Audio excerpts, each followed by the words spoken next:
Assalamualaikum warahmatullahi wabarakatuh. Perkenalkan, nama saya Syafika Amalia dengan NIM 19234098. Pada kesempatan kali ini saya akan menjelaskan mengenai ruang lingkup dokumen dan informasi hukum. Ruang lingkup dokumen dan informasi hukum sebenarnya terdapat 18 jenis. Yang pertama yaitu buku hukum. Buku hukum merupakan kertas atau bahan lainnya yang berisi tulisan atau gambar yang menjelaskan tentang ilmu dan bidang-bidang yang berhubungan dengan hukum.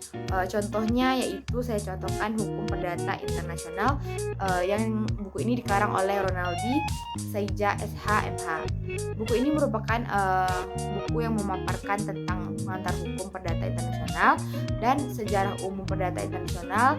Hal lainnya yang dipaparkan dalam buku ini yaitu mengenai penunjukan kembali ketertiban umum, persoalan pendahuluan penyelundupan hukum, dan lain-lainnya. Yang kedua yaitu buku bidang lain. Buku bidang lain merupakan kumpulan kertas atau bahan lainnya yang berisi tulisan atau gambar yang menjelaskan ilmu atau bidang lain, namun di dalamnya terdapat atau berkaitan dengan hukum. Saya di sini mencontohkannya buku yang berjudul Dasar-dasar Hukum Asuransi. Pada buku ini menjelaskan tentang hal-hal mengenai asuransi, mulai dari sejarah dan perusahaannya, regulasi, dan yang terbaru adalah asuransi syariah yang mengupas pengertiannya. Dalam buku ini menjelaskan bahwa asuransi dalam sudut pandang hukum dan ekonomi merupakan bentuk manajemen risiko utama yang digunakan untuk menghindari kemungkinan terjadinya kerugian yang tidak tertentu. Jadi dengan ada bukunya ini menjamin bagaimana hukum asuransi itu berjalan. Selanjutnya yang ketiga yaitu buku rujukan. Buku rujukan merupakan buku yang dijadikan sebagai tinjauan atau referensi pengetahuan kepada masyarakat luas, khususnya para praktisi yang mendalami keilmuan tentang ilmu hukum.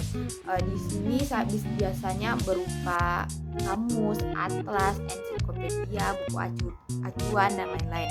Nah, salah satu contohnya yaitu kamus mengenai kamus istilah hukum populer.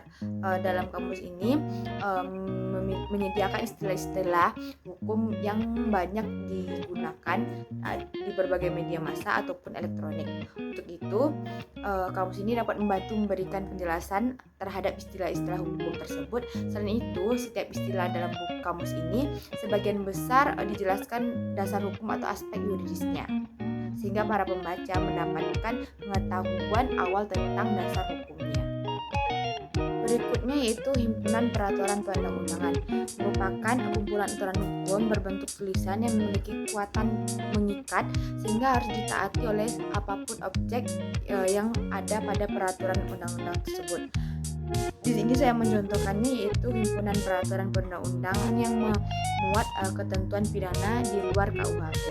Dalam peraturan ini, salah satunya memuat hal mengenai perubahan kitab undang-undang hukum pidana yang berkaitan dengan kejahatan terhadap keamanan negara, di mana salah satunya mengatakan bahwa kitab undang-undang hukum pidana terutama yang berkaitan dengan ketentuan mengenai kejahatan terhadap keamanan negara belum memberi landasan hukum yang kuat dalam usaha mempertahankan negara Republik Kesatuan Indonesia yang berdasarkan Pancasila sebagai dasar negaranya. Selanjutnya yaitu jurisprudensi. Jurisprudensi merupakan keputusan-keputusan dari hakim terdahulu untuk menghadapi suatu perkara yang tidak diatur dalam undang-undang dan dijadikan sebagai pedoman bagi para hakim yang lain untuk menyelesaikan suatu perkara yang sama. Di sini saya mencontohkannya itu buku mengenai jurisprudensi Mahkamah Agung Republik Indonesia. Dalam buku ini membahas mengenai salah satunya membahas mengenai tanggung jawab ahli waris terhadap hutang si pewaris hanya terbatas pada jumlah atau nilai harta peninggalannya, dan jurisprudensinya yaitu kompilasi hukum Islam pasal 175 ayat 2. Berikutnya yaitu laporan penelitian hukum. Laporan penelitian hukum merupakan suatu dokumen yang berisi hasil pelaksanaan suatu kegiatan penelitian hukum yang disusun dengan metode penulisan dan sistematika tertentu dengan menggunakan bahasa yang baik dan lugas. Di sini saya mencontohkan yaitu laporan hukum mengenai perlindungan hukum kepada korban kekerasan dalam rumah tangga di wilayah kepolisian Grobogan. Laporan hukum ini berisikan mengenai penelitian terhadap sejauh mana perlindungan hukum diberikan kepada korban tindak kekerasan dalam rumah tangga dalam proses penyidikan dan praktik peradilan sebagaimana yang diatur dalam Undang-Undang Nomor 23 Tahun 2004 tentang penghapusan kekerasan dalam rumah tangga. Hasil seminar hukum merupakan laporan yang diberisikan kesimpulan dari laporan setelah diadakannya atau mengikuti suatu kegiatan seminar. Di sini saya menyontohkannya yaitu hasil seminar hukum nasional ke-1 dan sampai ke-8.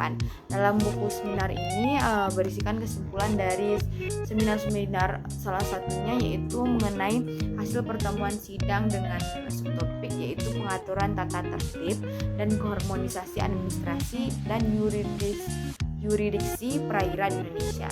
Yaitu clipping badan hukum. Clipping badan hukum merupakan kegiatan atau clipping merupakan kegiatan gunting dan mengumpulkan bagian-bagian tertentu dari media cetak, baik itu majalah, buku, sebuah foto, koran atau halnya. Namun di dalamnya ini memuat hal-hal mengenai hal yang berkaitan dengan hukum.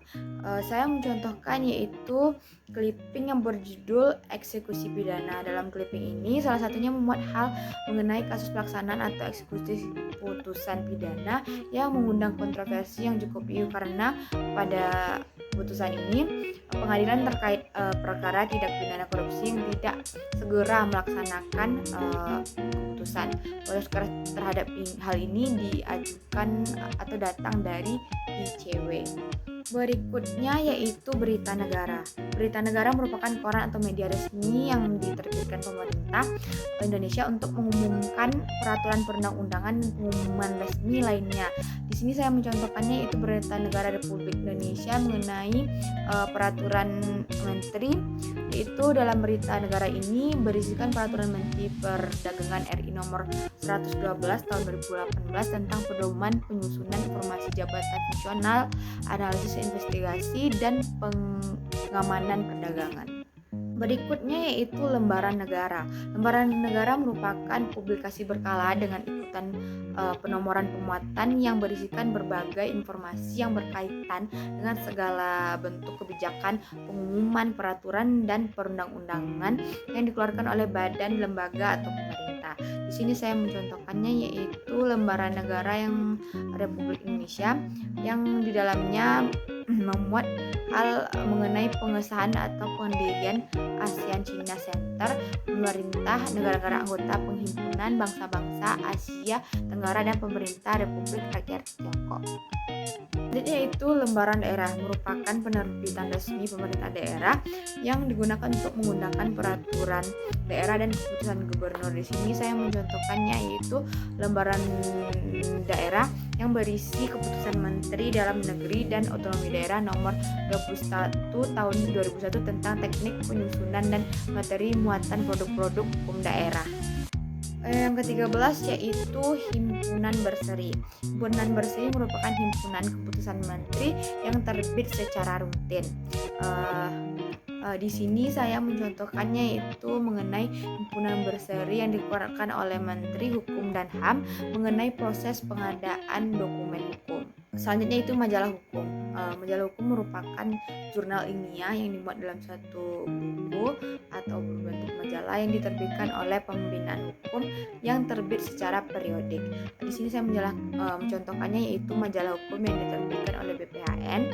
Majalah nasional ini terbit pertama kali pada tahun 1970. Majalah hukum nasional ini bertransformasi menjadi jurnal ilmiah yang mengedepankan karya ilmiah di bidang hukum yang meliputi seperti hasil penelitian hukum di bidang hukum, kajian teori hukum di bidang hukum, studi kepustakaan di bidang hukum, analisa atau tinjauan putusan lembaga peradilan, dan hal-hal lainnya. Selanjutnya itu majalah lain. Majalah lain merupakan terbitan yang dicetak menggunakan tinta pada kertas yang diterbitkan secara berkala. Di sini saya mencontohkannya yaitu dengan judul majalah itu Komisi Yudisial Bersinergi Tegakkan Hukum. Majalah ini merupakan majalah yang diterbitkan oleh Komisi Yudisial, dan pada majalah ini membahas hal mengenai Komisi Yudisial dan keputusan yang diambil oleh Komisi Yudisial. Selanjutnya yaitu surat kabar. Surat kabar merupakan terbitan yang dicetak pada kertas yang disebut dengan koran. Biasanya berisi berupa berita, iklan, artikel, atau pekerjaan atau hal-hal lainnya. Di sini saya mencontohkan koran yang berjudul yang berisikan berita mengenai penegakan hukum, pagang korupsi, pemberantasan praktik korupsi. Dalam koran ini memuat berita mengenai pemberantasan praktik korupsi oleh pemerintah Kabupaten Temanggung. Selanjutnya yaitu brosur dan pamflet yang berkaitan dengan hukum. Merupakan suatu media yang digunakan untuk menawarkan atau mempromosikan produk hukum. Di sini saya mencontohkannya brosur yang memuat hal mengenai atau mempromosikan hal tentang Pengadilan Negeri Banda Aceh. Yang terakhir yaitu bahan pustaka, bukan buku, misalnya CD, mikrofilm atau foto. Merupakan gambar atau cahaya, baik teks berupa foto, gambar dan lainnya yang dihasilkan oleh kamera. Di sini saya mencontohkan foto yang memuat berita mengenai permintaan Presiden untuk merevisi Undang-Undang ITE oleh DPR. Baiklah, sekian dari saya mengenai pemaparan ruang lingkup dokumen dan informasi hukum. Jika terdapat kesalahan, saya mohon maaf. Semoga dengan apa yang saya sampaikan ini dapat memberikan manfaat bagi penonton. Saya mengucapkan terima kasih dan assalamualaikum warahmatullahi wabarakatuh.